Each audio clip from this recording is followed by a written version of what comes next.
Alright, let's start it up. We are back with more Deceive Inc. Today I have decided to do a gadget tier list video. So we're going to talk about what we're doing here a little bit. Gadget tier list, of course, we're only talking about gadgets. We're doing Season 3. If you're watching this in the future, then, you know, this is for Season 3. Things probably changed, or could have. The last major update was Holiday Rumble. I don't think there's been any balances since then, so if there's been balance changes since that update when you're watching this, then this could be out of date. These are also all opinions that I have based on playing the game in basically exclusively solos. So this is really a solos tier list. Experiences in duos, trios, these may not line up, and again, these are just opinions, so I will likely have different ones and different experiences than you had. And finally, I'm going to try to put some stats on screen when we talk about each gadget, partially just because I want to hide some of the ugly tier maker website stuff. No offense to tier maker, but some of it's kind of ugly at the bottom there, ads and such. We're just going to cover up with some neat text boxes of facts. And when I say facts, I'm getting all these from a community managed sheet, so not official source from like the Deceive, you know. It's things people have like tested and figured out and timed themselves. So any mistakes here, you know, we can't really help. This is the best we can do. But if you do see any mistakes, like make a comment on it, because that will help. I can report those back and we can make our community sheet better until we get some, you know, official stats on everything. So in light of that, we're just doing these in the order they're here. Looks like alphabetical if I know my alphabet. So starting with number 1, the BounceMat. I guess we could talk a little bit about what these tiers mean to me. So I think S tier to me means this is almost a must-have. Like, pick this every game, more or less. It's, you know, there's literally nothing better than this. And it probably needs a nerf even. A tier is like, you should probably pick this one if you're, you know, really being competitive. Maybe needs a small nerf, like some slight numbers changes maybe. B tiers, like this is pretty good, maybe even a slight buff would be nice to see in B tier. C tiers, like this, you know, isn't great. This is kind of a meme, probably needs a buff to be competitive. And D tiers, like probably never use this, you know, definitely just a meme or a very specific thing that you're trying to accomplish with that. So those are the tiers to me. So I think in light of that, A and B tier, I think if the game was perfectly balanced or the gadgets were all perfectly balanced, they would all be right in here. That's kind of what I would expect. You know, some, like, you're not going to have a perfect line of balance, so some would be up a little bit, some would be down a little bit. So that's kind of my thoughts. And so now we'll get into the BounceMat. The BounceMat, off the top of my head, probably falls in A tier after its, we'll call it, recent nerf. BounceMat's still really great because due to the way the maps are designed basically around having the BounceMat. Sometimes there's certain, you know, paths and mobility options available to you if you have the BounceMat that just aren't available if you don't have the BounceMat. I think you've probably all seen the Diamond Spire A to C, A to B jumps that most agents except like Larson, Chavez, sometimes Madam can't do unless you have the BounceMat because it prevents that fall damage.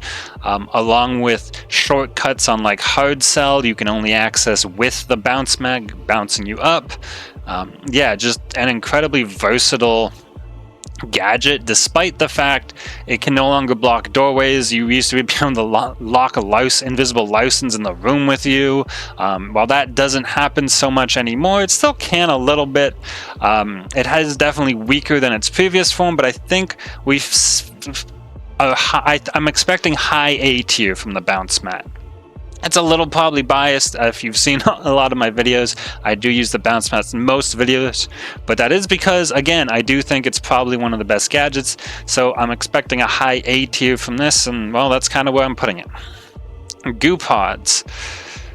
Okay, GooPods are okay. They're either a low B or a high C, I think. I think you can take them. I don't think you're memeing entirely if you like. I think they're a low B. I'm probably gonna slide some stuff in front of this, but I think it's a low B tier because you can use them. I don't think you memeing if you use them. You can throw them for the slow, which is a great effect. You can kind of get through it yourself by turning them on and off.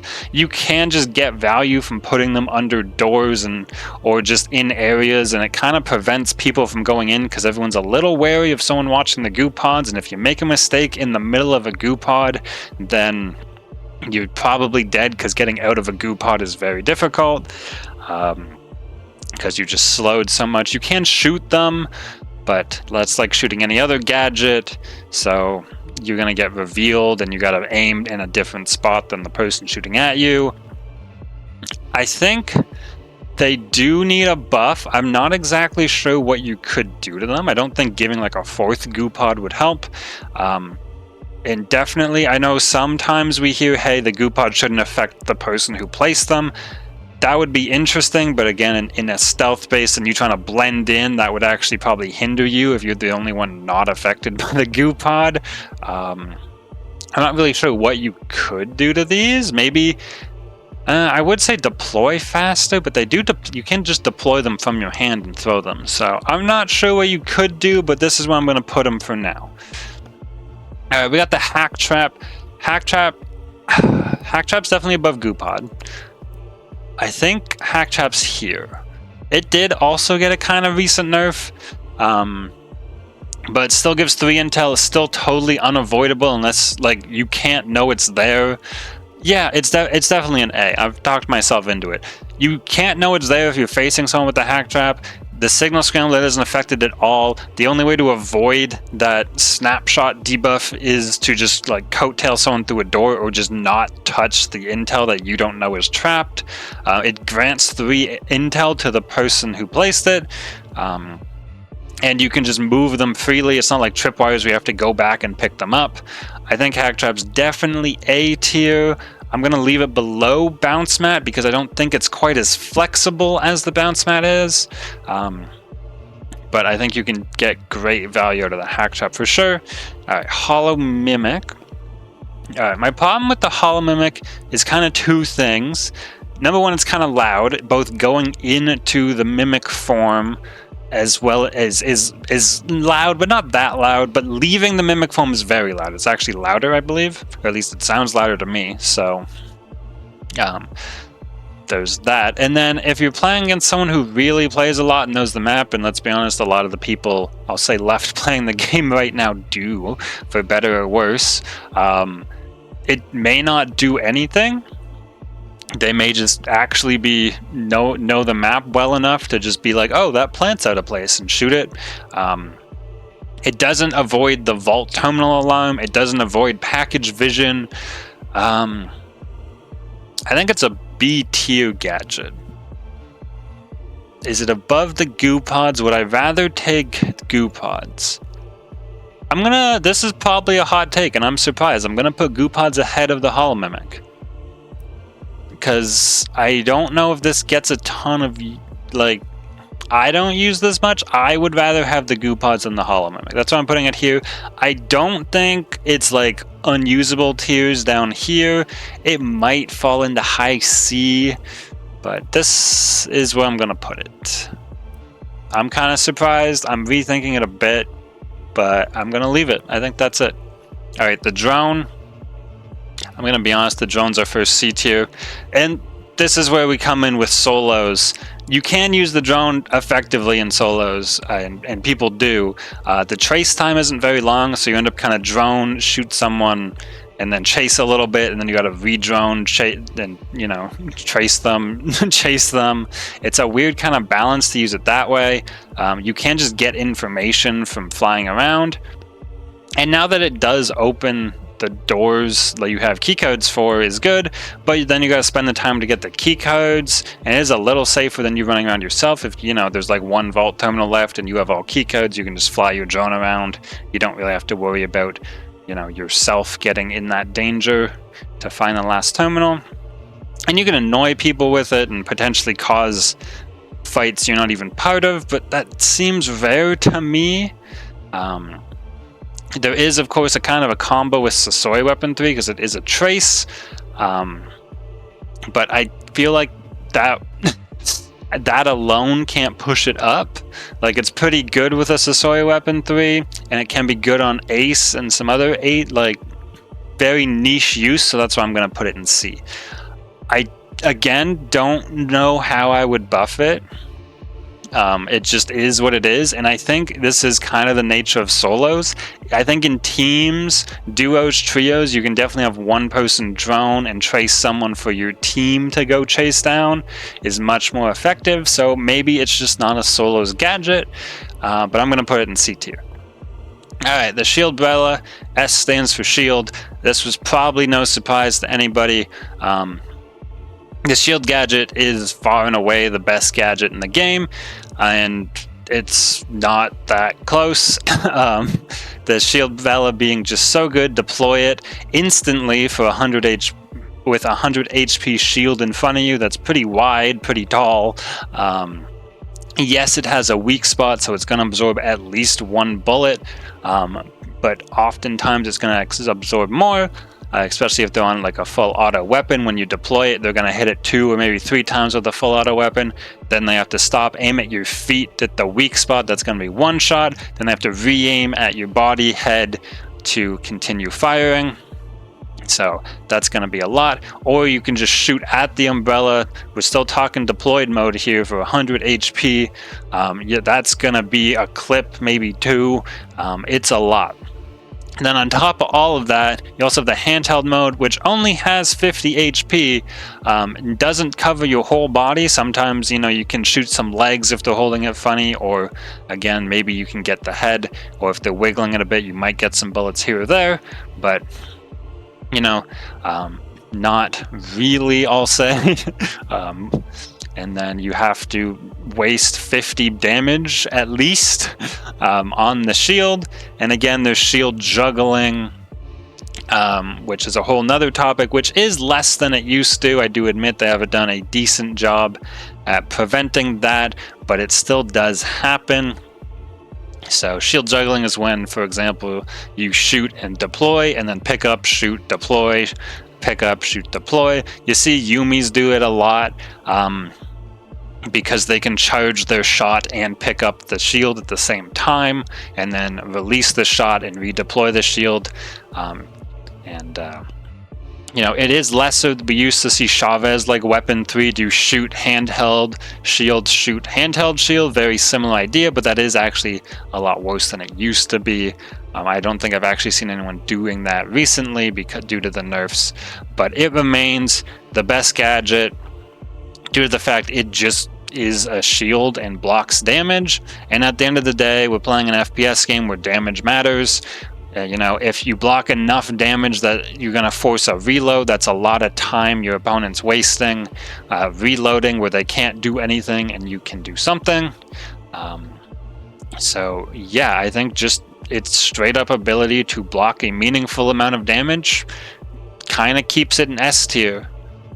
And since we said S tier is probably the ones that need nerfs, I don't know if there's any number changes you can do to the Shieldbrella to nerf it down to an A or even a B tier. Right, you can give it less health, but it's gonna, you know, block some amount of damage, right? There's already a weak point on the deployed form that's going to that costs, you know, it's a one-shot kill on that. But if you're using like Ace Weapon 3 or a slow-firing gun, using one shot to kill a shield is still a lot. You know, when your Weapon 3 has a 2.5-ish second reload time, using one shot gives them a huge opportunity to shoot you back. So yeah, also the handheld form still has 50 HP, which is a lot of health. Yeah, so like you gotta figure out how to do 150 HP, 165 HP if the person has a gold chip. They just kind of have more health than you. And yeah, that's really it. So I don't know what can be done to fix the shield. You can fix some of the annoyances like shield juggling, where you pick it up and put it down. I would love it if Yuumi specifically couldn't charge, or if you couldn't ADS at all, because I guess Yuumi's charge is an ADS while picking up the shield. Now that's not going to stop all the issues with the shield. Oh, I didn't even mention, I totally forgot. You can use the handheld shield while you're in cover, which means if you're just sus of someone, you can just pull out the handheld shield, and if you were right and they shoot you, they shot your shield and not you. So it just kind of flips the fight from you being at a disadvantage to just basically being at an advantage because you have a shield still. There's no one shot that will actually kill the handheld shield. So yeah, that's all my thoughts. That was probably a lot on the shield. Honestly, I could and have considered making a whole video just about the shield and how I'm not entirely sure a numbers change fixes the shield. I'm not entirely sure preventing shield juggling fixes the shield, and I'm not entirely sure like just having it undeployable even fixes the shield. There's, you know, plenty of reds with weapon 3 running around who just handheld shield to close the gap, and then they have a red shotgun in your face and it causes the similar issues with the shield. So this has been a lot on the shield. We're going to push on.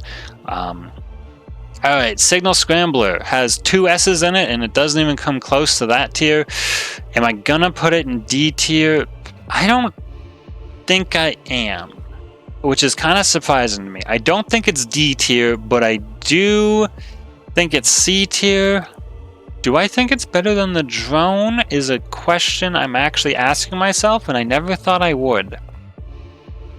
No, I don't think it is. I think it's a C tier gadget. I think it's lower than the drone. The drone has trace that's going to be useful. I've played with this a bunch. Now, I think last time I did one of these gadget videos, I hadn't really played with it. I've played with it now. It's a lot to use. You got to pull it out, you got to turn it on, although you could turn it on in advance.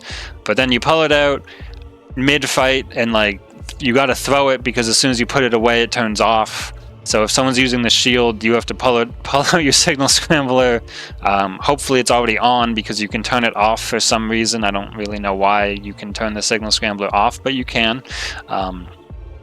So you have to have it on, throw it out, and then switch back to your weapon, and it's just a matter of, it's a long time. And we did talk about, you know, how the shield deploys instantaneously. Well, this does not deploy instantaneously. It takes a second for you to throw this thing on the ground and switch back to your weapon. Like there's a bit of a delay there for some reason that we do see with most gadgets that you physically throw on the ground, but not the shield, which you just drop at your feet. Other reasons shield's good. Anyway, moving back on. But yeah, it prevents them from hacking intel, which isn't really a big deal. There's a lot of intel around. Prevents other gadgets from working. Again, it should be a shield counter, but it's just not viable in that manner. It does work, of course, you can do it, and oftentimes people aren't used to it currently because no one runs it because it's a C tier gadget. Where if you just pull it out on a shield person and the shield goes away, they just don't know what to do. But at the same time, a lot of people are used to fighting Yuumis with EMP, so if their shield goes away, they kind of know what to do. So yeah, I think it's just not great. Turning off other people's gadgets, I would rather just have a better gadget for myself than to turn someone else's gadget off. Yeah, that's kind of my thoughts. Affects intel, but not really in a meaningful manner. You got to leave it there, and I would rather just tripwire the area or HackTrap it, I think. Or even just patrol it with a drone, maybe? Yeah, I'm not totally sure. It can prevent... Does it prevent the people from hacking doors? I actually don't know that off the top of my head, so I'm not going to talk about it. If it does prevent people from hacking doors, sorry. No, there's no way it does. It can't, because then you could just lock a purple room, and that'd be crazy. So I'm going to say it doesn't do that. If it does, that makes it actually a much stronger gadget. You could just leave it somewhere and lock some people out of a purple door till they found your thing. Anyway, yeah, that's my thoughts on the Signal Scrambler. I think it's worse than the drone. It's just really clunky, difficult to use, and you don't really get much for it, and I would rather have most other gadgets. Alright, Spyglass. The Spyglass is definitely a high tier gadget. It's definitely an A or S tier gadget. It's definitely higher than the HackTrap. Is it higher than the BounceMat?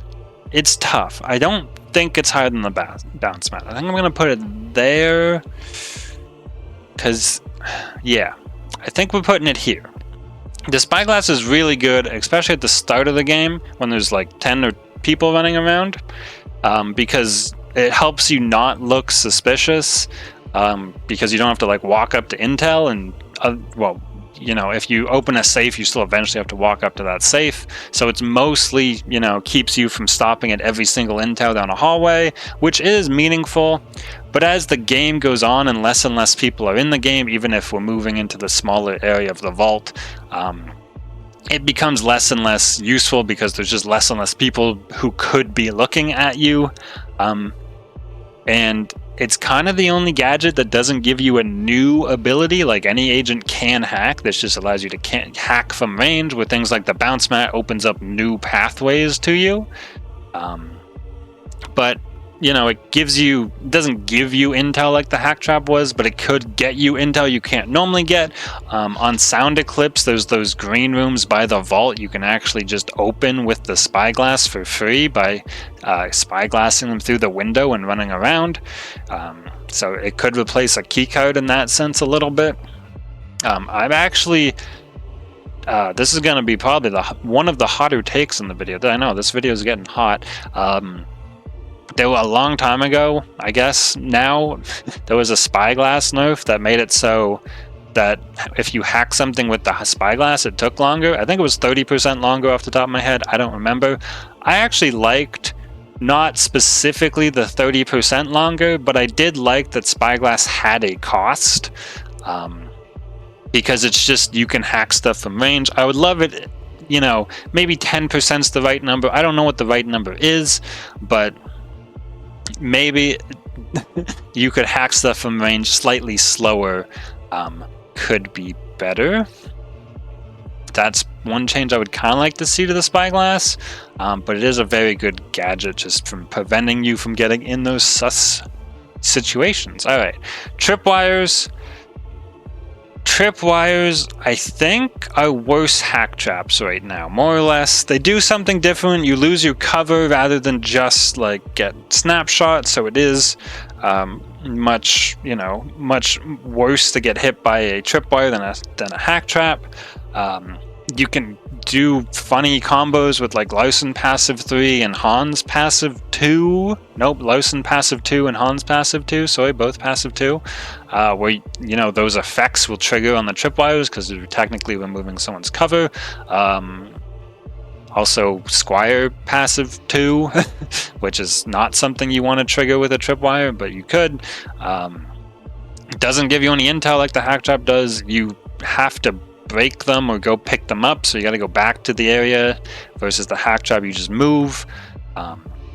There's not always great spots to put them because you can put them on the ground by any doorway, but if anyone sees that, they just jump, which reveals them, of course, because NPCs won't jump or won't have to. But if you're not watching it, it doesn't really go off, or it doesn't really matter that they jumped. So yeah, I think most games I would just rather HackTrap than Tripwire.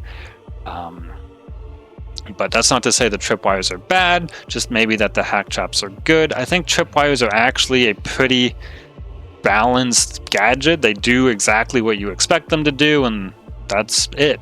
They do have a slight issue where you have to break all or none of them. You can't, you know, remote break just like 2. So you can actually, if you're playing against tripwires, break 1 of someone's tripwires out of the 2, you know, 2 to make the laser. Because that forces them to either break all their currently deployed tripwires or just have 1 back. So kind of a weird thing there. And that's really all I got on the tripwires. You can find cool spots to put them and funny spots, and maybe they're map dependent a little bit if you can, you know, find great spots for them. but it also sometimes promotes a camping playstyle I'm not a huge fan of. So high B tier it is. Alright, the turret.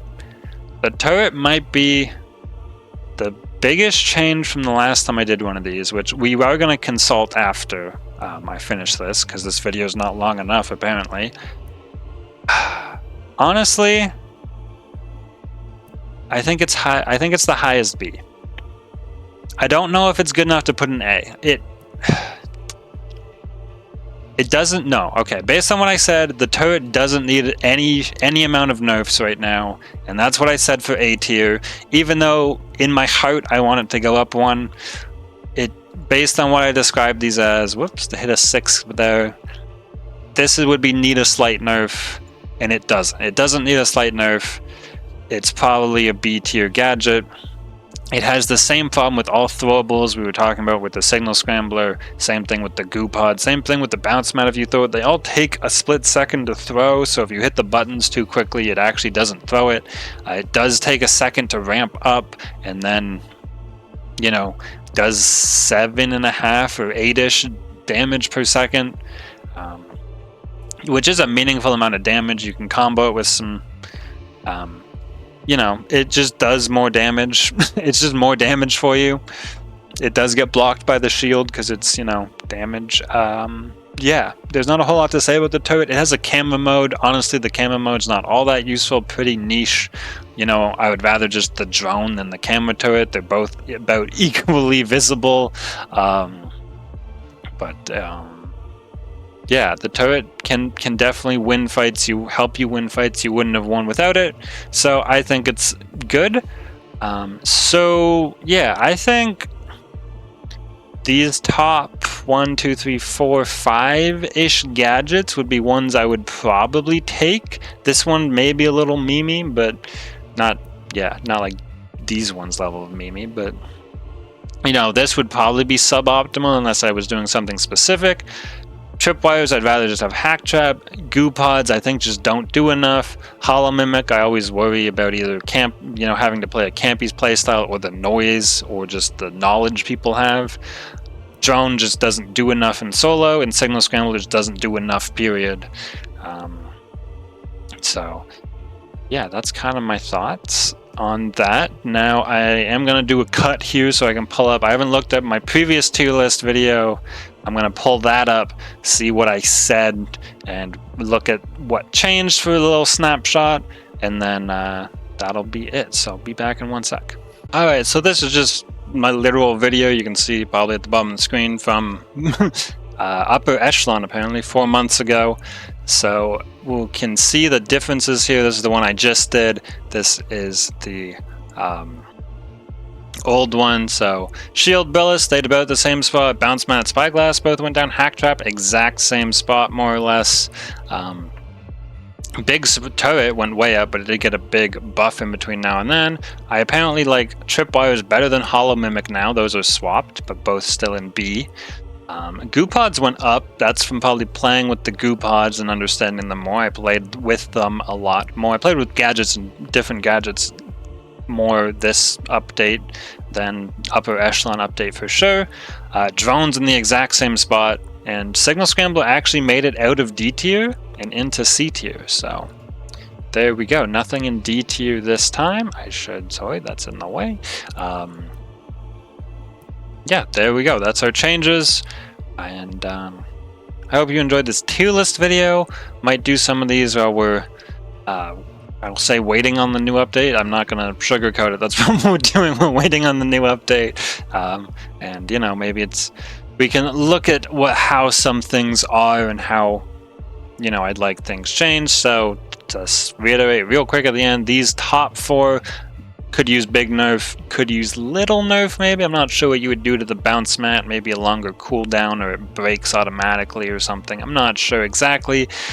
Could use maybe big buff, but again, I'm not sure. Maybe these just aren't solo gadgets, and probably could use little buffs. Holo-Mimic could be a little quieter. Turret could be a little quicker, do slightly more damage. Just some ideas there. And that's it. I hope you enjoyed. I will see you in the next one.